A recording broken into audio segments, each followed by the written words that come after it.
Hello and welcome, and this is Japan, and we're going to be doing a NXT Battleground 2024 tier list based off of the matches. It was just yesterday. Overall, I guess I'll give my opinion at the end of the thing, but we'll just jump right into the match with like the first one was the six pack of a ladder match for the newly minted North American Women's title. The match definitely lived up to its high intensity with who was going to be in it. Overall, I think there were some really good spots there. We saw Lash Legend just absolutely annihilate everybody. I mean, at that point, it was just like I felt like she was going too strong. Like I was like, they're going to nerf her because she's just absolutely destroying everybody. So I kind of still wish that she won. She was like my sentimental pick. And then I had picked Soul to win, but she didn't end up doing it. But she had a great showing. I think all the women there really did. I think maybe Fallon Henley might have had the crappiest showing, I guess, out of them. I feel everybody else did pretty good. I mean, next up would probably be like Kiani Jordan. Like she probably had the second worst performance, and she's the one that won it. I think overall it was great. I think like the ending was almost anticlimactic because it was like all this stuff was happening, and it was just like she got up there and did that. And sometimes that's how the ladder matches work in general. But I think overall it was still a really good match. I would have wanted a little bit more and maybe a little bit longer. I feel like they were definitely getting to some really good spots there, and I think they just kind of stopped. I think maybe either, that was just kind of what they had planned, and I feel like overall, I think because they made maybe my personal opinion the wrong problem. I know they probably wanted a babyface, champion in there. I talked to like somebody that's part of the community and stuff, French fries, and they were saying that, and I was like, it makes sense, but if they were gonna go babyface, I'd really they went soul on that point. But Kalani will hopefully be a good champion. I feel like her moveset could be really cool out there, so we're gonna see that. So I'm gonna give it a B. I think it's like middle of the road, still great match. Definitely was a PLE match, great opening match. Just not the best one out of the card, which is understandable. Sometimes you want that later card to be better, anyways. So we'll go on to the next one. We had the tag team titles with Axiom and Nathan Frazier versus the Good Brothers.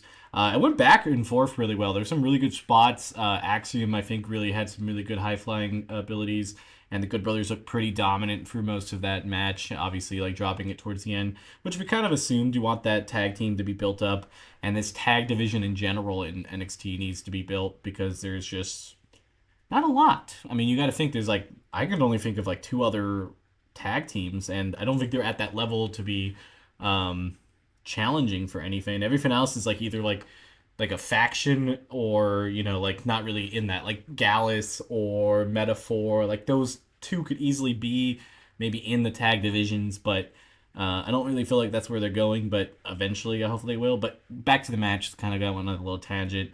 I think the match overall was pretty good. I definitely did like that match above the ladder match. I'm gonna put it in A. I feel like it was just a really good, solid match. We got some really good spots.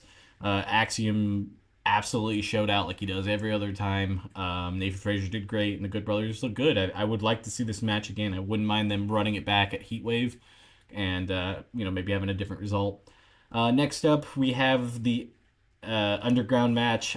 I'm gonna be very fair with you. I'm not a big fan of it. I don't know why, because it honestly seems like an interesting concept, and maybe it's just Shayna Baszler because like I don't know. Shayna Baszler is very very talented, but I just don't like her matches. I don't like that MMA style inside of WWE with not like having I don't know a sense of like hardcore abilities to it because it's just like punching and grappling and then like even the ending was like Lola went up there and just kind of wailed on her and it was like the ref called it kind of pointless because it felt like the match was right there. Shayna Baszler just went after people in the match. It just felt very confusing, and I felt like even though Lola won and it really should have put her over, I don't think it really did anything. And like just to put it in perspective, I was watching this with my partner who's been really into wrestling with me.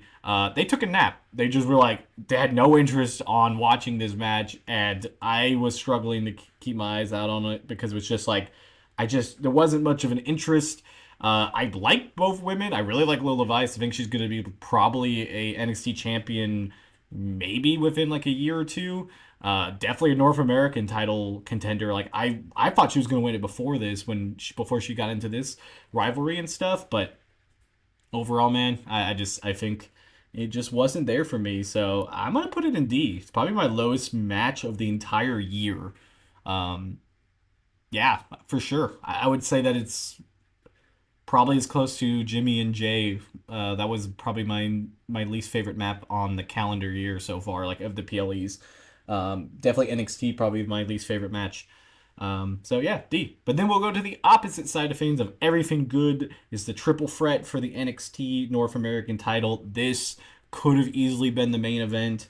Um, Obafeti just is a beast. Everything he does looks good. Everything that Wesley does is great. And then having Joe Coffey in there, which we kind of knew he'd be the pin, the pin person. Like he still went up there and showed up everybody. Like even in right before that, they had a promo package, and all they talked about was Obi and Wesley. And then it was like, oh, well, definitely no way that Coffey's gonna get much of anything. Um, it was like kind of lame with that, but like he still went out there and was like, okay, well they don't put any respect on me. I'm gonna go out there and show up. And I think overall that match was just amazing. The spots that they did and all the high flying when Obi tossed Wesley into an into that was just like amazing. He literally tossed a man, and he also caught Wesley at least 3 or 4 times, and that was just a pure dominant performance. Even having like the deck stacked against him with Gallus coming out there, I think it was just a great match. It was my favorite match of. Do I want to say like out of all the NXT events this year? It might be, except for like the last Obafeti match was also really amazing. I don't remember the last PLE that he was on, but that one where the triple threat was also really good. That one had more spots, I think, that were like more strength spots, but everybody showed up. I mean, Wesley is amazing. I've never really watched Joe Coffey, but I'm like, I think he did pretty good with that. Definitely the triple threat thing actually really worked out, and we saw some really good spots. So I would definitely say S tier. Next up, we got the women's championship match, Jordan Grace versus Roxana Perez. This was what I was most excited about. I love Roxana Perez. She's like my favorite wrestler in NXT right now, other than like maybe Obafeti, like definitely favorite women wrestler. She did a lot of great shit out there, and I think she definitely showed up saying like, oh yeah, this is the TNA champion, and did great. I think a lot of those cool dominant spots. The ending was kind of crazy too, because like she went into like almost a no sell finish to Jordan Grace, and pinned her with. I was like, wow, I didn't actually expect that, but it was pretty like turn the tide type thing. Overall, I think the match was really good. The outside interference with Tatum Paxley and Ash by Elegance / Dana Brooks kind of felt like a lot. I think maybe we'll get like Tatum Paxley in the TNA event, hopefully. Maybe a triple threat with her and Ash. I don't actually know if Ash by Elegance is like was trying to help her. That was a confusing part because I'm not like super up in the TNA lore, but I feel like they were like she was there just to be there, I guess. But I don't know why. Maybe they are friends, but then like Jordan went after her too, so I'm not really sure. Maybe someone in the comments can tell me because I didn't really get that part. But I think that kind of a drawback a little bit on the match for me wanting to put it super, super high. I think overall it was still an amazing match. I'm going to put it in A tier. I think the match lived up to everything. I just really don't like the ending. I just feel like it was kind of messy. Or like not really the finish ending, just the ending of, what was like with all the outside stuff. I mean, we knew there was going to be some shenanigans. There was no way that Roxanne was going to win clean, but I think they could have just done it with Tatum Paxley and it would have been fine. Next up, and the main event was Trick Williams versus Ethan Page. I've never really watched Ethan Page like wrestle. Every time I saw him in AEW, it was when he had the gimmick where he owned Matt Hardy's contract and just basically told Matt Hardy to do whatever he wanted him to do. So it was kind of interesting to actually see him go out there and wrestle. I think he did really good, being his first WWE match, like, and or at least like I don't think he's ever been with the company, but at least his first WWE match coming back.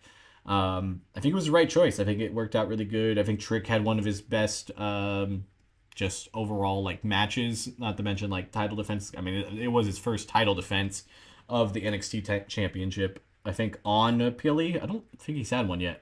So I think all of that just really added up do a pretty good match. I don't really have much to go like saying bad about it. I feel like overall it was just a really good match. I don't think I'd put it in S tier because it wouldn't be like a match that I would like think of like this is an instant classic. But for the main event, it was great.